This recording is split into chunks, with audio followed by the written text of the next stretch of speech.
Halo, assalamualaikum teman-teman. Jumpa lagi dengan saya Ilham Haris. Selamat datang di channel Purnomo The Series. Gimana kabar kalian? Semoga selalu sehat dan dompet baik-baik saja ya.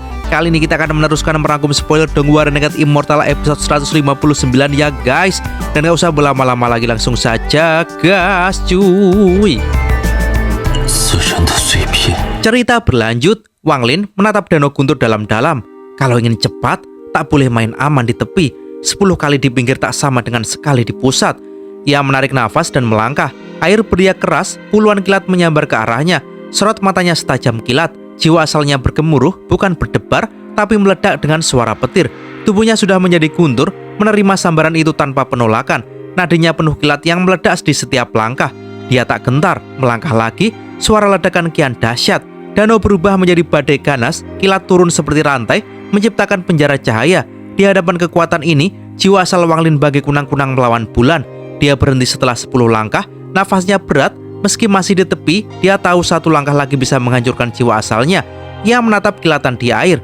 Tubuhku guntur, jiwaku melahap naga guntur kuno, tapi ini terlalu besar. Dari jauh, Seng Hong Hu mengerutkan alis. Kenapa dia berhenti? Bukankah dia jauh lebih kuat dariku? Pikirnya kecewa. Binatang guntur di sampingnya melirik, rasa takutnya mereda. Binatang guntur bertanduk perak hanya menunduk, seolah tahu Wang Lin akan gagal. Seng Hong Hu mendesah. 2 tahun menunggu kehebatannya, tapi tidak kulihat apapun. Rasa hormatnya surut. Namun Wang Lin tak peduli. Tatapannya terkunci pada danau. Suara petir menghilang dari telinganya. Yang ada hanya lautan kilat menari. Ia seperti kembali pada saat menantang surga. Bahkan lupa ia punya tubuh. Lalu dia melangkah. Langkah ringan seperti pulang ke rumah. Kilat muncul tepat di bawah kaki. Seng Hong Hu terpaku. Binatang guntur mendongak, pupilnya menyempit. Wang Lin melangkah lagi dan lagi. Setiap langkah disambut kilat. 1 langkah, 2, 3. Kilat menopangnya seolah menuntun. Seng Hong Hu gemetar. Ini bukan kebetulan. Danau ini menyambut dia. Rasa hormatnya kembali. Binatang guntur di dekatnya mendengus berat. Matanya bersinar kagum. Dia paham lebih dalam. Setiap langkah Wang Lin mendarat tepat di nadi guntur danau itu. Binatang guntur bertanduk perak mendongak cepat, matanya melebar ngeri, tubuhnya gemetar, seolah ingatan kuno dalam darahnya bangkit. Wang Lin tenggelam dalam pencerahan, langkahnya cepat, hanya bayangan samar tertinggal. Tiap kali kakinya turun, guntur muncul, kilat membungkus tubuhnya. Badai mengamuk, tapi dia tetap tenang, bagai kapal di tengah badai. Seng Hong Hu membisu, ini mantra guntur sejati. Jantungnya berdebar keras. Binatang guntur di sampingnya gemetar hebat. Kalau Wang Lin memerintah, mungkin dia akan menyerang tuannya sendiri. Binatang guntur bertanduk perak menatap Wang Lin ketakutan. Dalam darahnya, warisan purba berbisik ngeri. Saat itu Wang Lin berhenti. Aura aneh lenyap seperti embun di sapu matahari. Nafasnya tersengal. Dia sadar sudah berdiri jauh di dalam danau. Guntur di sekitarnya lebih padat. Mustahil diukur dengan langkah manusia. Dia duduk perlahan, menyerap seutas petir. Tubuhnya bergetar hebat. Rasanya seperti disetrum kekuatan tak terukur. Tulangnya ngilu, jiwa asalnya seperti melambat di air kental. Seng Hong Hu menatap penuh hormat. Dia hendak bermeditasi untuk menangkap pencerahan ini ketika alisnya berkerut. Tatapannya tajam ke sabuk asteroid. Di sana, seberkas cahaya ungu melayang. Di atasnya berdiri seseorang dengan pedang kayu. Suara mengejek terdengar. Tempat ini ternyata benar-benar hidup. Di kejauhan, seberkas cahaya ungu menembus kegelapan asteroid. Sebuah pedang kayu ungu tua memancarkan aura dingin sengit. Setiap ayunannya meninggalkan jejak ungu seperti luka membara. Cahaya itu berhenti di luar danau guntur. Di atas pedang berdiri pria sekitar 30 tahun. Wajah bersih tanpa jenggot, tampan tapi bermata licik. Tatapan poenik yang feminim berkilat tajam. Jubah emas ungu berkibar pelan. Matanya langsung menembus ke arah Wang Lin. Begitu menatap Wang Lin, pupilnya mengecil tajam. Tubuhnya menegang, pori-porinya terbuka seperti disambar petir. Suasana berubah tegang. Ekspresi Seng Hong Hu langsung suram. Binatang guntur di sampingnya menggeram, bulunya berdiri. Binatang guntur bertanduk perak menoleh malas ke pria itu. Matanya jijik, lalu kembali rebahan santai, membiarkan petir melilit tubuhnya seperti anak bermain pasir. Boneka penjaga di asteroid hanya diam seperti patung, tak peduli selama tuannya tak terancam. Seng Hong Hu mendesis, Zhan Gongli. Pria itu menarik pandangan dari Wang Lin dengan hati-hati. Dia menduga Wang Lin menyembunyikan kultivasi menakutkan. Kalau dia bisa berdiri sejauh itu di danau guntur, ini tidak wajar. Tatapannya melirik binatang guntur dan boneka penjaga. 2 binatang guntur. Jangan-jangan dia utusan kuil guntur surgawi? Zhan Gongli tersenyum licik pada Seng Hong Hu. Oh, jadi kau Seng Hong Hu. Budidayamu kelihatan anjlok sekarang. Seng Hong Hu menengus dingin. Tempat ini bukan untukmu, pergilah. Zhan Gongli menaikkan alis tajam. berani sekali kau usir aku. Kau kira ini tanah keluargamu? Sengonghu tak basa-basi. Kalau kau tak pergi dalam 3 nafas, kau takkan pergi sama sekali. Kemarahan dingin terpancar. Mereka sudah lama saling benci. Dengan Wang Lin di sini, Sengonghu berani menantang siapapun. Zhan Gongli melirik Wang Lin di danau, matanya menyipit. Kenapa dia begitu yakin? Luka Sengonghu parah. Apa dia punya alasan lain? Apakah itu juniornya? 3 nafas berlalu. Sengonghu berdiri, guntur bergemuruh di sekelilingnya. Binatang guntur setia langsung bangkit, menatap Wang Lin penuh hormat sebelum ikut tuannya. Tatapan binatang guntur itu membuat jantung Zhan Gongli berdegup keras. Hewan itu terlalu jujur untuk berbohong. Mata binatang guntur itu, apa yang sebenarnya kulihat? Zhan Gongli mundur perlahan tapi suaranya menggema. Sengonghu, kita bertarung di luar asteroid. Jangan ganggu kultivasi juniormu. Sengonghu mendengus dingin. Kenapa repot? Di sini pun cukup. Semakin santai nadanya, semakin dalam kecurigaan Zhan Gongli. Binatang guntur bertanduk perak melirik Wang Lin penuh ketakutan hormat, membuat kulit Zhan Gongli merinding. Dia menyembunyikan budidaya. Apa Sengonghu memanggilnya tuan bukan tanpa alasan? Zhan Gongli menelan ludah dingin. Sengonghu menatap tajam, niat membunuh jelas di matanya. Zhan Gongli menghela nafas pendek tapi tangannya membentuk segel. Petir ungu menari di telapaknya. Pedang kayu ungu mendengung ganas. Aura petir menyatu menekan udara. Dia langsung mengeluarkan mantra asal, tanda waspada penuh. Pertempuran pun meledak. Sengonghu melangkah maju, jarinya menunjuk ke langit memanggil naga petir. Binatang guntur meraung. Tubuhnya memancarkan petir bagai matahari. Langit retak, naga petir menari liar. Wang Lin membuka matanya perlahan, suaranya datar. Sengonghu, aku tidak akan membantumu. Anggap ini ujian sumpahmu padaku. Kalau kau kalah, aku kembalikan jiwa daumu. Suara pelan itu membekukan udara. Wang Lin sadar jika Sengonghu kalah, dia juga terancam, tapi dia sengaja memberi ujian. Sengonghu gemetar, matanya membara. Dengan hormat dia berkata, Tuan, tenang, aku tidak akan kalah. Dia menelan pil merah, auranya langsung meledak ganas. Zhan Gongli, lawan aku. Petir ungu di pedang Zhan Gongli meraung. Suara ledakan seperti genderang perang. Sengonghu menuju langit, naga petir turun dengan murka ilahi. Wang Lin menatap tajam. Mantra asal Sengonghu, bukan tungku biasa, kekuatannya bahkan lebih ganas. Zhan Gongli menatap gelap tapi tak mundur. Pedangnya bersinar tajam, petir meledak keras, pertempuran pun pecah, petir saling bertabrakan di langit kelam di atas danau. Di kedalaman danau, Wang Lin hanya duduk menatap, matanya tajam seperti bilah pisau, mengamati segalanya dengan tenang bagai kaisar di medan perang. Sengonghu meraung garang, tangannya bergetar menahan sakit. Meski telah menelan pil dari kuil surgawi guntur untuk menekan cederanya yang memaksa tubuhnya mencapai puncaknya sesaat, itu masih tak cukup untuk menopang mantra mengerikan ini. Dengan geram ia mengepalkan gigi, lalu tangan kanannya menebas udara. Seketika petir penghormatan ilahi jatuh dari langit, mengguncang bintang di sekitarnya. Kekuatan yang tak terbayangkan menimpa bumi asteroid itu. Di hadapan serangan mematikan itu, wajah Zhan Gongli menegang. Ia merapal cepat, tangan membentuk segel, lalu meludahkan darah vital ke pedang kayu di depannya.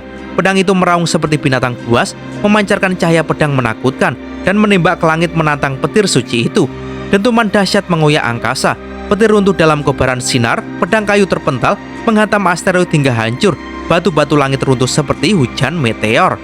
Tubuh Zhan Gongli berguncang keras, ia terhuyung mundur beberapa langkah. Wajahnya pucat pasi, mata penuh kebencian menatap Sengonghu. Namun kali ini amarahnya dibarengi niat membunuh yang membara. Sengonghu pun mundur terhuyung hingga ke tepi danau guntur. Darah mengalir di sudut bibirnya, tapi ia malah menatap Zhan Gongli sambil menyeringai dingin. Hah, aku selalu muak pada wajahmu yang feminin. Tak aku sangka kau benar-benar punya taji juga. Wang Lin menatap mereka dengan mata menyipit, mengamati pertarungan itu bagai meneliti ukiran rumit di batu giok. Dia memahami serangan salah satu dari mereka saja sudah cukup menghancurkannya jika dia menahannya secara langsung.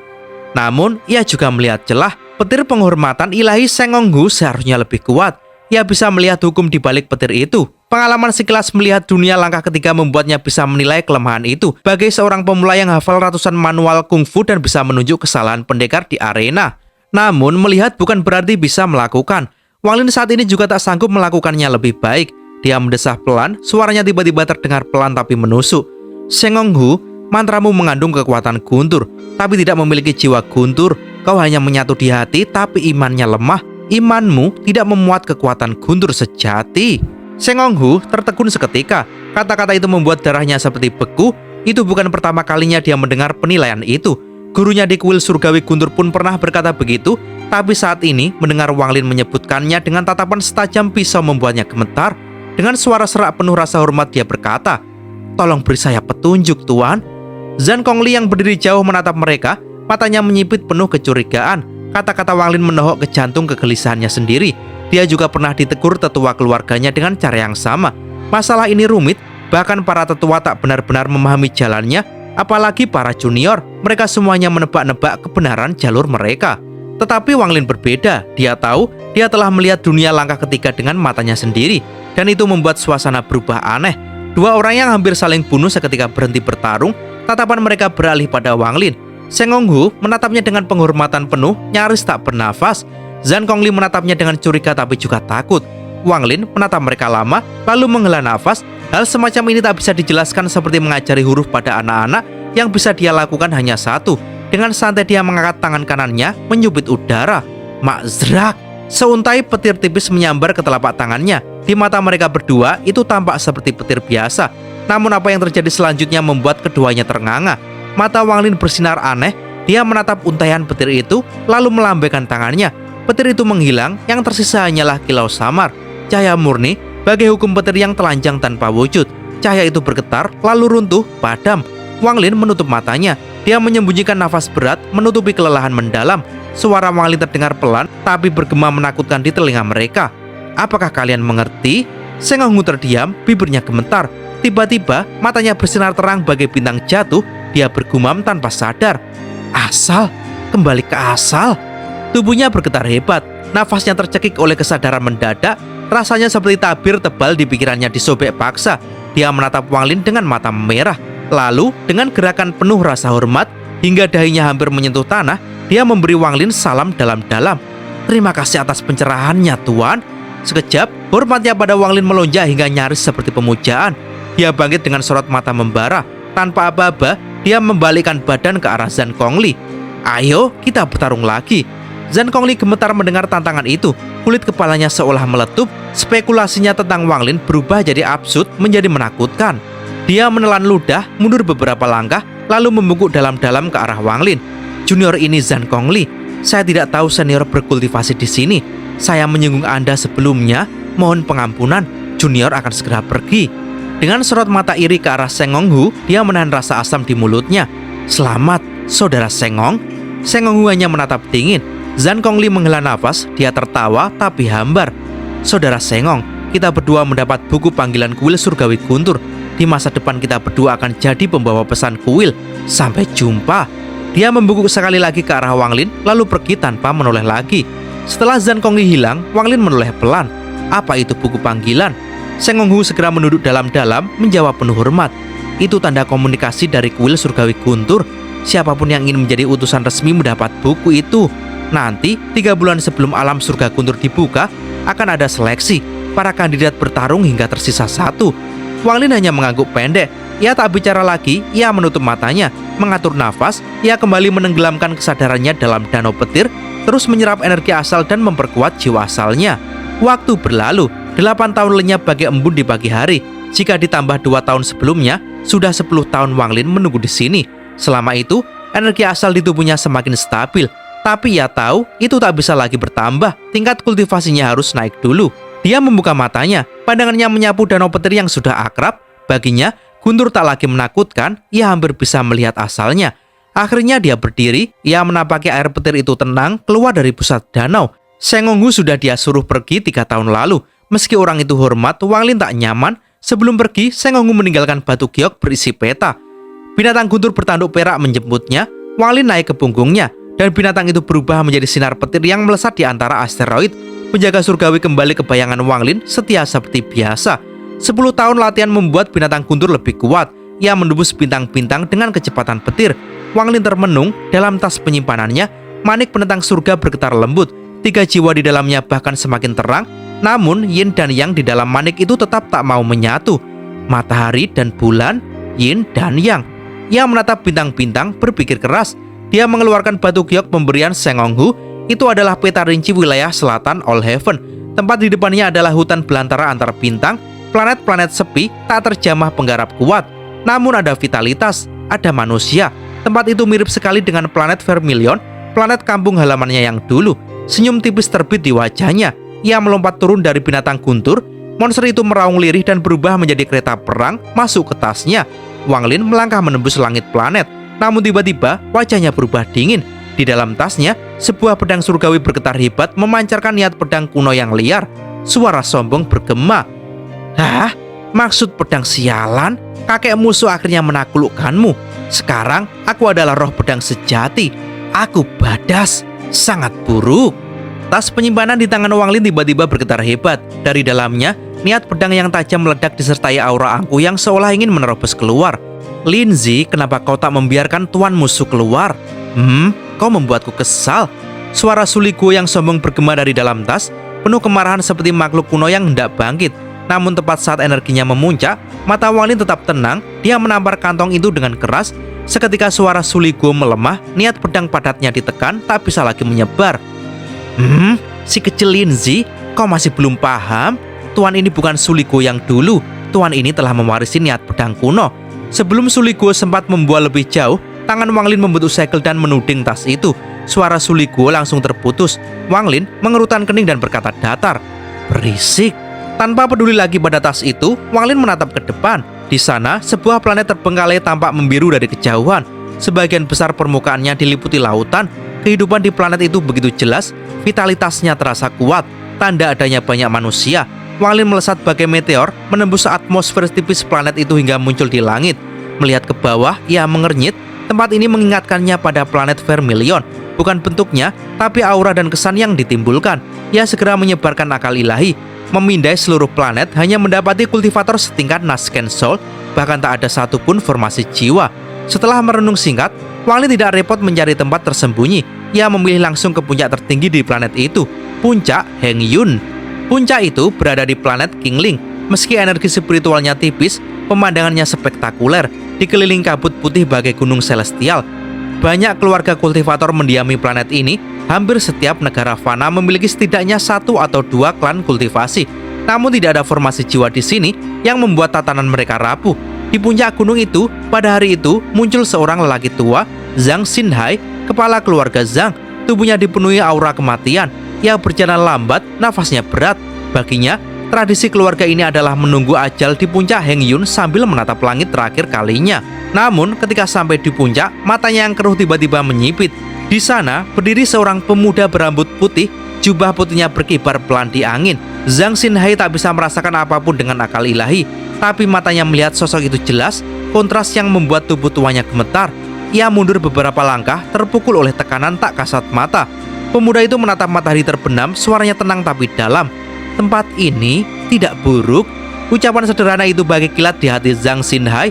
Semangatnya bangkit, meski tubuhnya rapuh, harga dirinya sebagai kepala keluarga hancur, digantikan rasa takut mendalam. Wang Lin bergumam pelan, menilai gunung itu. Sayang sekali, kalian jadikan tempat ini kuburan. Dengan satu gerakan tangannya, aura kematian yang menyelimuti puncak selama bertahun-tahun lenyap. Gunung itu seperti orang sakit yang sembuh tiba-tiba. Kabut kelabu menghilang, digantikan hijau kehidupan.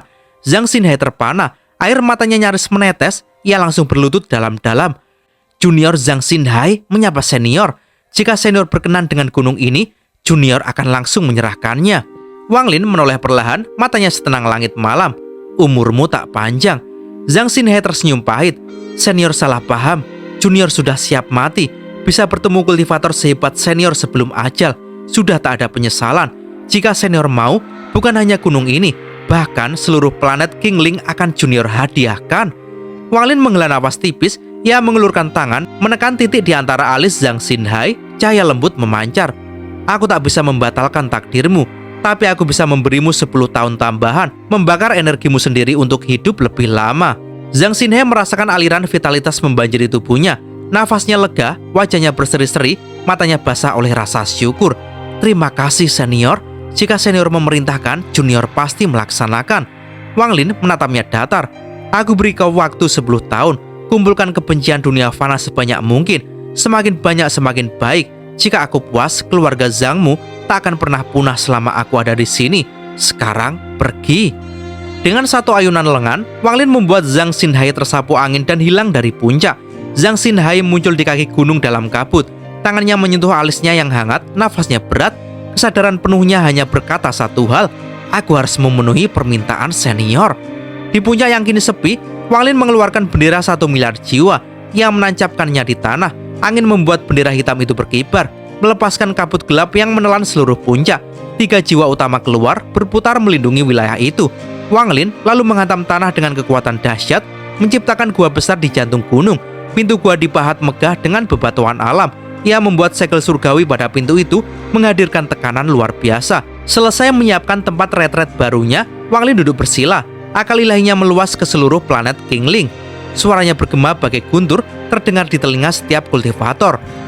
Mulai hari ini, planet ini adalah planet kultivasiku. 5.000 km di sekitar puncak Hengyun adalah zona terlarang. Siapapun yang menyeberang tak akan diberi ampun. Para kultivator gemetar ketakutan, tak seorang pun berani membantah. Dari hari itu, planet Qingling memiliki tuan baru, Wang Lin, sosok yang mendominasi seperti leluhur darah di planet darah atau Olsir di planet Tianyun. Wang Lin telah menjadi puncak keberadaan di planet Qingling. Dan cerita pun bersambung. Dari cerita kali ini kita bisa belajar, kemauan untuk menantang batas diri itu penting, tapi lebih penting lagi memahami esensi di balik kekuatan. Wang Lin tidak hanya menyerap petir, tapi juga memahami jiwanya. Sama seperti kita, jangan cuma kejar hasil cepat, tapi pahami prosesnya. Semoga kisah ini bisa jadi pengingat untuk kita semua. Sampai jumpa di episode berikutnya. Terima kasih sudah mengikuti perjalanan kali ini sampai akhir. Saya Ilham Haris beserta para leluhur sekte Pernumon The Series pamit undur diri. Sampai jumpa di episode berikutnya dan gas cuy.